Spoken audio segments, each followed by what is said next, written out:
Welcome to my channel Teach to Learn. So let's continue our chapter which we start under our NCERT series. So जो आज का हमारा topic रहने वाला है वो क्या है, heating effect of electric current. और इससे पहले की वीडियो में मैंने आपसे पूछा था कि क्या आपने ऐसा कभी नोटिस किया है कि जो हमारा इलेक्ट्रिक बल्ब है वो वार्म क्यों हो जाता है, मीन्स हॉट क्यों हो जाता है। तो आज हम इसी के बारे में स्टडी करेंगे। तो इसके लिए इन्होंने सबसे पहले हमें एक एक्टिविटी दी है। इस एक्टिविटी के लिए हमें चाहिए क्या, इलेक्ट्रिक सेल, बल्ब, स्विच और कनेक्टिंग वायर्स। और इसके लिए ये जो फिगर 10.9 इन्होंने हमें जैसे दिखाई है ऐसे ही हमें एक सर्किट बना लेना है। सबसे पहले हमें करना क्या है, जब ये सर्किट क्या है, ऑफ है, जब ये सर्किट ऑफ है तब हमें इस बल्ब को टच करके देखना है। उसके बाद जब हम सर्किट को ऑन कर देंगे, स्विच को ऑन कर देंगे, उसके बाद इस बल्ब को टच करके देखना है। तो after moving the switch back to the off position touch the bulb again, means पहले हमने ऑन पे टच किया फिर ऑफ पे टच किया। Do you feel any difference, क्या आपको इसमें कोई भी डिफरेंस लगेगा कि जब हम जलती हुई बल्ब को टच कर रहे हैं और जब बल्ब जल नहीं रही है तब उसको टच कर रहे हैं, तो इससे क्या फ़र्क हुआ है। तो इससे क्या होगा, आपने इसको नोटिस तो ज़रूर किया होगा कि जब हम जलती हुई बल्ब को, मीन्स डायरेक्ट तो चलो आप नहीं टच करना, जब बल्ब जला ले उसके बाद जब ये कनेक्शन को दोबारा ऑफ कर दिया तब इसे टच करके देखेंगे तो आपको क्या लगेगा कि ये क्या है, थोड़ी सी हॉट है। और जब बल्ब जली ही नहीं थी तब ये हॉट रहेगी ही नहीं, ये क्या रहेगी, कोल्ड रहेगी। तो इससे हमें क्या पता चला कि जलने के बाद बल्ब क्या हो जा रही है, गर्म हो जा रही है। तो इसको और अच्छे से समझते हैं हम अपनी एक और एक्टिविटी के थ्रू।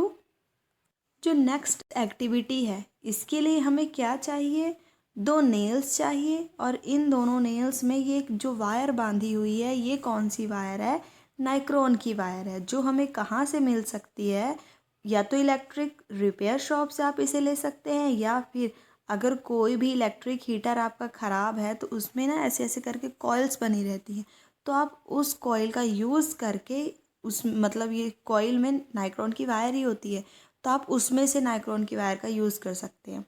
याद रखिए, डिस्कार्ड इलेक्ट्रिक हीटर यूज़ करना है, ये नहीं कि आप अच्छे इलेक्ट्रिक हीटर को ख़राब करके उसमें से नाइक्रोन वायर ले लीजिए, ठीक है, ऐसे नहीं करना है। तो इसमें भी क्या गया है, हमने एक सर्किट ही कंप्लीट किया है जिसके लिए यहाँ पे एक बैटरी लगी है और यहाँ पे स्विच लगा है। तो सबसे पहले करना क्या है, now switch on the circuit current in the circuit by moving the switch to the on position. जब स्विच को हम ऑन कर देंगे तो फिर इस सर्किट में से क्या पास करने लग जाएगा, करंट पास करने लग जाएगा। After a few second touch the wire, थोड़े सेकंड के बाद ये जो वायर है इसको क्या करना है, टच करना है। अब यहाँ पे एक क्वेश्चन भी दिया गया है, सावधानी भी दी गई है कि ज़्यादा टाइम तक स्विच को ऑन करके नहीं रखना है, क्योंकि ज़्यादा टाइम ऑन करने से जो हमारा ये वाला सेल है वो वीक हो जाएगा। और ये जो नाइक्रोन की वायर को होल्ड करने के लिए कहा जा रहा है, इस वायर को भी ज़्यादा देर तक होल्ड करके नहीं रखना है। जब स्विच ऑन किया है, स्विच ऑन करने के बाद थोड़े टाइम के लिए जस्ट हमने इसे टच करके देखना है कि क्या ये हीटअप हुई है या नहीं। उसके बाद इसको ऑफ कर देना है, फिर दोबारा थोड़े सेकंड्स के बाद इसको टच करना है।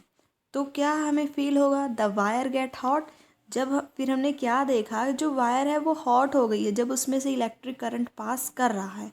तो ये जो इफ़ेक्ट है, हीटिंग इफ़ेक्ट है इलेक्ट्रिक करंट का, मीन्स इससे हमें क्या पता चला कि जो इलेक्ट्रिक करंट है, जब भी करंट किसी भी कंडक्टर में से पास करती है तो फिर वो अपना क्या जनरेट करती है, हीटिंग इफ़ेक्ट जनरेट करती है।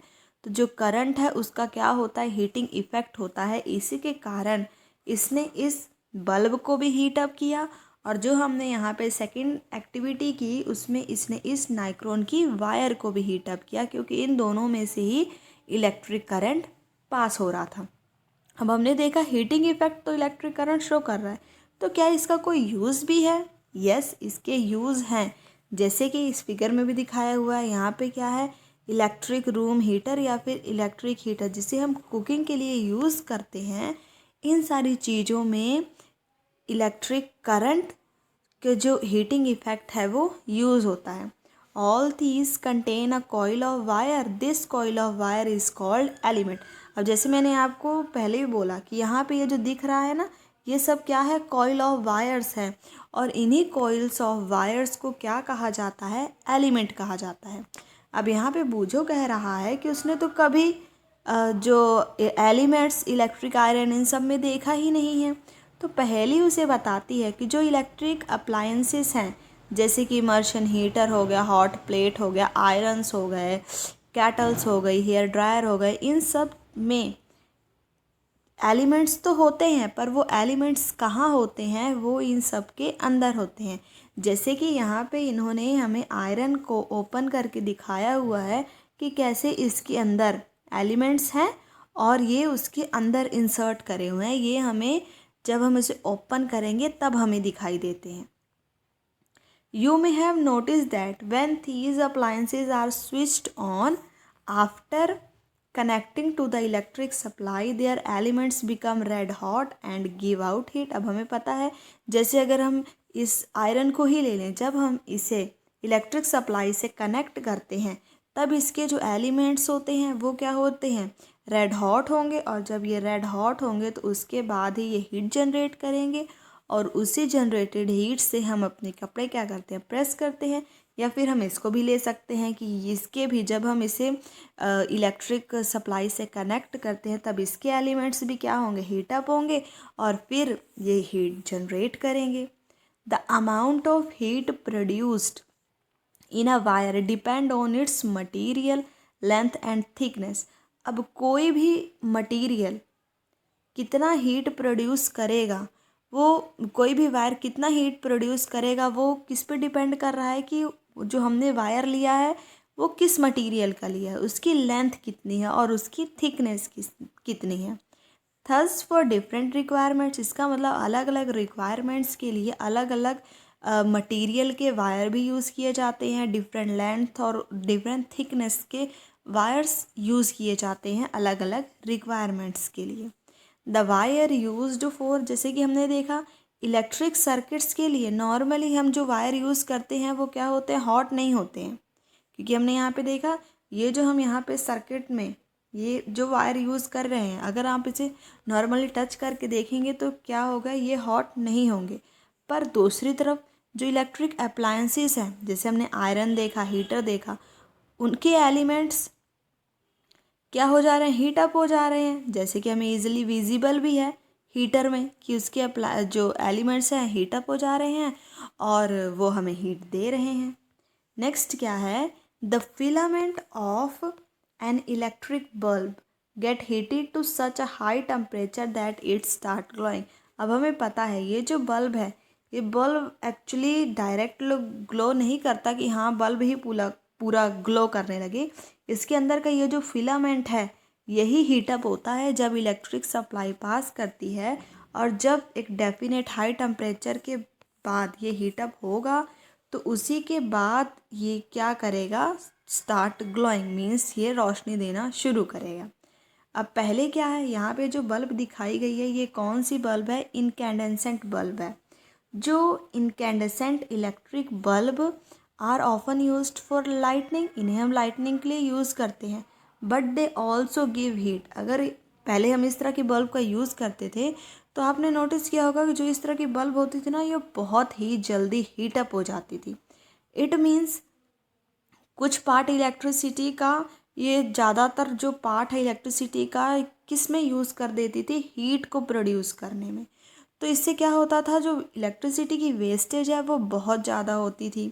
तो इसके बाद फिर कैसी ट्यूब्स आई, fluorescent tube lights and compact fluorescent lamp are better electricity efficient lightning source. उसके बाद CFL, ये सारी जो लाइट्स आई।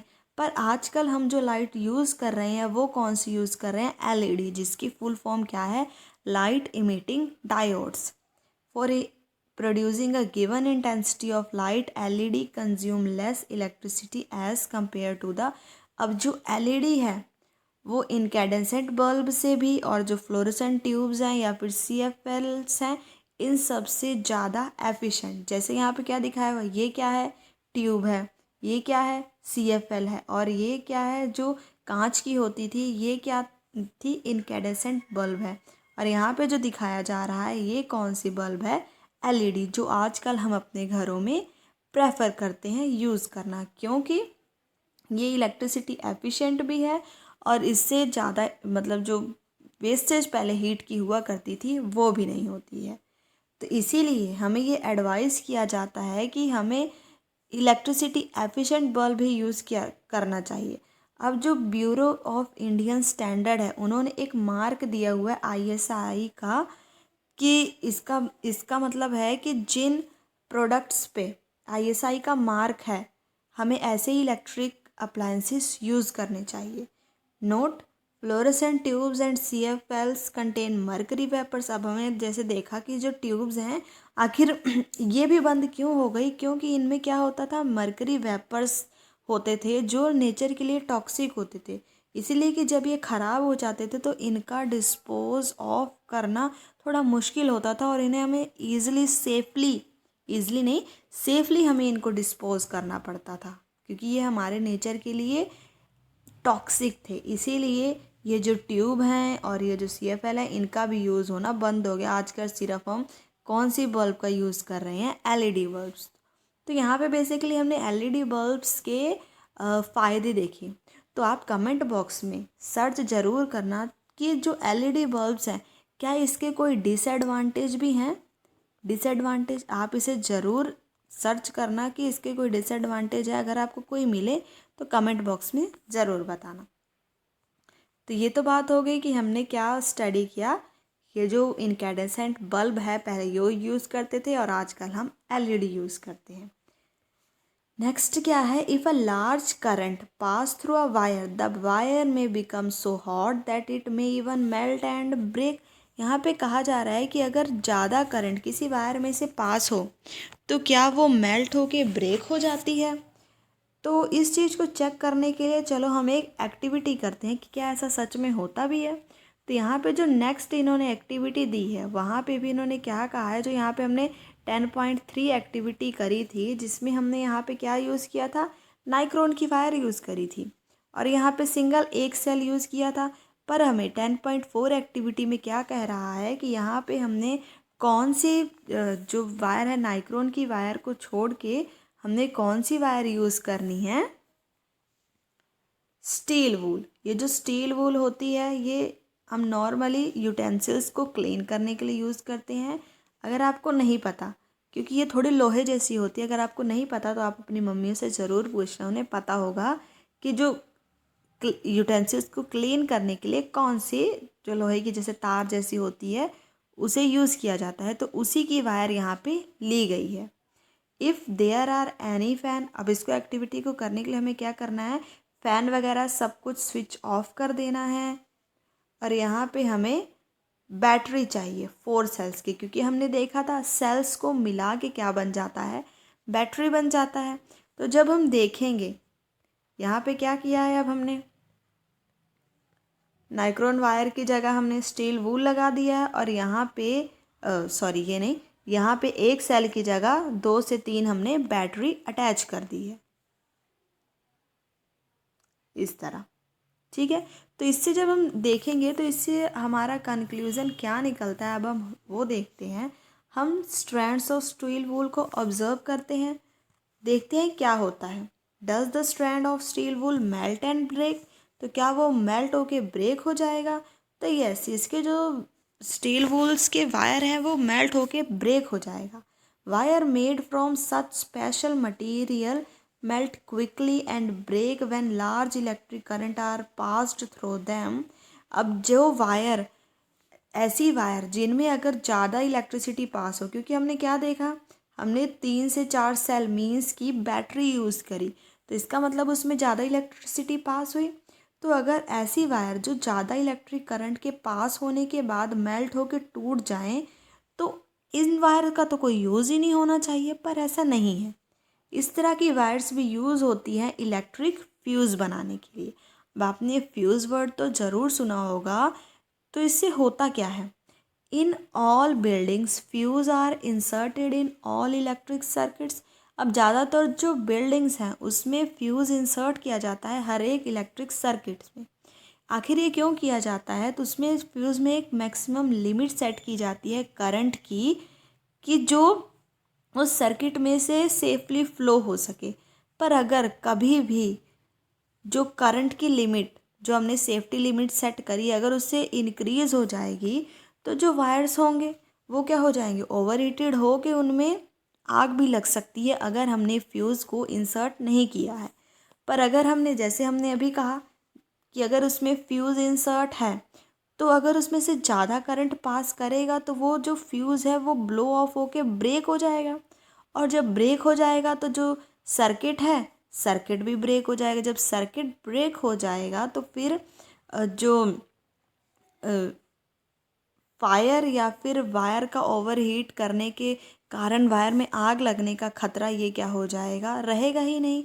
इफ़ फ्यूज़, इसका मतलब जो फ्यूज़ है ये क्या है, एक सेफ्टी डिवाइस है which prevent damages of electric circuit and positive possible fire. जो क्या प्रिवेंट करता है कि इलेक्ट्रिक सर्किट्स में जो भी डैमेजेस आए उनको, या फिर जो भी ज़्यादा इलेक्ट्रिक करंट के कारण फायर वगैरह लगने का खतरा है उस चीज़ से ये हमें प्रिवेंट करता है।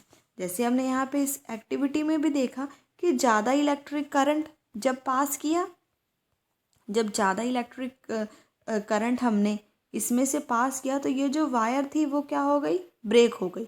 अगर वायर ही ब्रेक हो गई तो जो इलेक्ट्रिक का सर्किट है वो ही ब्रेक हो जाएगा। और जब इलेक्ट्रिक सर्किट ही ब्रेक हो जाएगा, जो करंट इसमें से फ्लो हो रहा है उसका सर्किट ब्रेक हो जाएगा, तो जो बाकी हमारे घर में इलेक्ट्रिक अप्लायंसेस हैं वो ख़राब होने से बच जाएंगे। इसीलिए फ्यूज़ को इंसर्ट किया जाता है बिल्डिंग्स वगैरह में कि जब भी करंट है मैक्सिमम लिमिट से अगर ज़्यादा फ्लो करने लग जाए तो ये जो फ्यूज़ है वो अपने आप ही ब्लो ऑफ हो जाए और जो सर्किट है वो क्या हो जाए, हमारा ब्रेक हो जाए। अब यहाँ पे दिया गया है कि आप जो फ्यूज़ हुआ इलेक्ट्रिक फ्यूज़ और न्यू वन को कंपेयर कर सकते हैं शॉप पर जाके। आप इसे डायरेक्टली मेन सर्किट में अपना फ्यूज़ ख़राब करके उसे चेक करने की कोशिश ना करें। अभी हमने देखा कि अभी हमने यहाँ पे क्या देखा कि जो करंट है सेफ्टी लिमिट से ज़्यादा एक्सीड कैसे हो सकता है।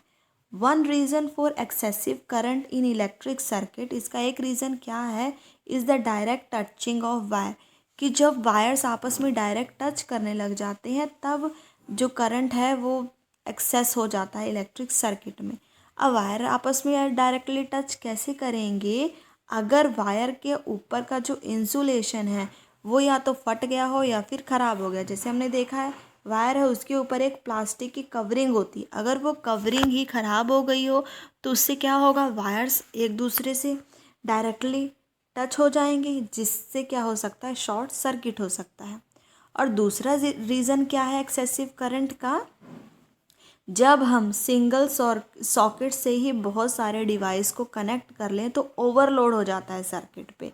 इसी के कारण भी जो मतलब करंट का एक्सेसिव करंट किसी भी इलेक्ट्रिक सर्किट में बढ़ जाता है। अब इन सब के बारे में आपने न्यूज़पेपर में fires caused by short circuits and overloads, आपने इन सब के बारे में न्यूज़पेपर या न्यूज़ में तो ज़रूर सुना ही होगा। नेक्स्ट क्या है, जैसे यहाँ पे इन्होंने बताया हुआ है कि डिफरेंट काइंड्स के फ्यूज़ इन्होंने 10.14 और 10.15 फिगर में दिखाया हुआ है।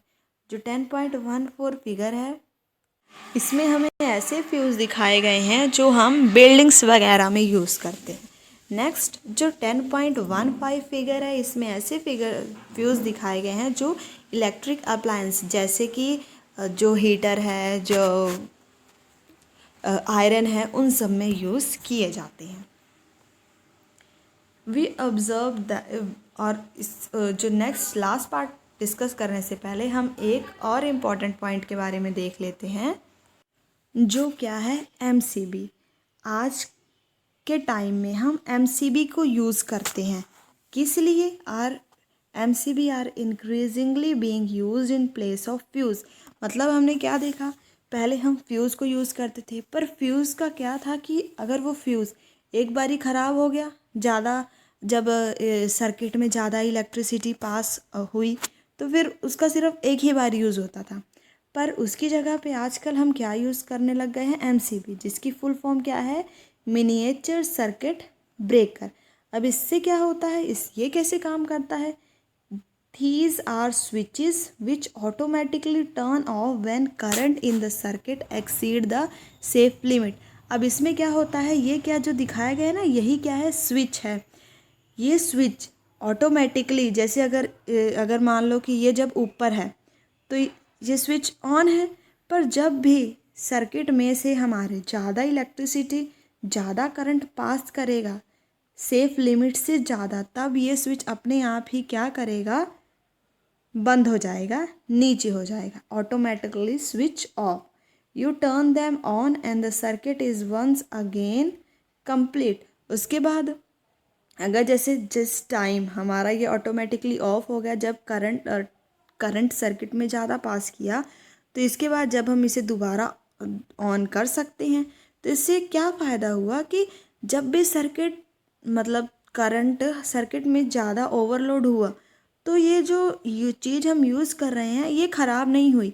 इसने बस ऑटोमेटिकली क्या किया, जो हमारे घर में इलेक्ट्रिसिटी आ रही थी जब हमारे घर में, और जब करंट ओवरलोड हुआ तो इसने सर्किट को कट कर दिया। सर्किट कट हो गया तो हमारे घर में ओवरलोड करंट आ ही नहीं पाया, जिससे हमारे जो अप्लायंसेस हैं, इलेक्ट्रिक अप्लायंसेस हैं, वो ख़राब होने से बच गए। और साथ ही साथ इस एमसीबी का हम बार बार यूज़ भी कर सकते हैं। बस जब भी ये ऑफ़ हो जाए तब हमें इसे दोबारा ऑन कर देना है, और जब कभी भी दोबारा करंट हमारे सर्किट में ओवरलोड होगा ये ऑटोमेटिकली क्या हो जाएगा, ऑफ़ हो जाएगा। तो हमें इससे क्या देखा कि फ्यूज़ तो ख़राब हो जा रहा था एक ही बार में, पर ये क्या है, ख़राब नहीं होता है। अब आप क्या देख सकते हैं, इसमें आईएसआई का मार्क भी है, जो हमने पहले जिसके बारे में स्टडी किया कि हमें कहा गया है कि हमें आईएसआई के मार्क वाले ही इलेक्ट्रिक अप्लायंसेस को यूज़ करना चाहिए। नाउ लास्ट, बेसिकली इसमें आज के टॉपिक में हमने क्या पढ़ा, heating effect of electric current and how we use it to our advantage. हमने इलेक्ट्रिक करंट के हीटिंग इफ़ेक्ट पढ़े और कैसे हमने देखे कि इलेक्ट्रिक करंट का जो हीटिंग इफ़ेक्ट है उसको भी हमने अपने यूज़ में कैसे ले लिया, इलेक्ट्रिक अप्लायंसेस में यूज़ करके। और बाकी हमने आज इनकैंडेसेंट बल्ब, सीएफएल और एलईडी बल्ब्स के बारे में भी देखा, फ्यूज़ के बारे में देखा, एमसीबी के बारे में देखा। आज का जो हमारा टॉपिक था वो यही था। Does the electric current have other effects also. तो क्या इलेक्ट्रिक करंट के दूसरे भी इफ़ेक्ट हैं, तो इसको हम छोड़ते हैं अपने नेक्स्ट लेक्चर के लिए। तो आई होप आज का जो भी टॉपिक तो क्या हमें पता ही हमने क्या पढ़ा है, जो आज का टॉपिक था वो अगर आपको अच्छे से समझ आ गया हो तो वीडियो को लाइक करें, keep share with your friends, comment in the comment section if you have any doubt, and subscribe for more. Thanks for watching.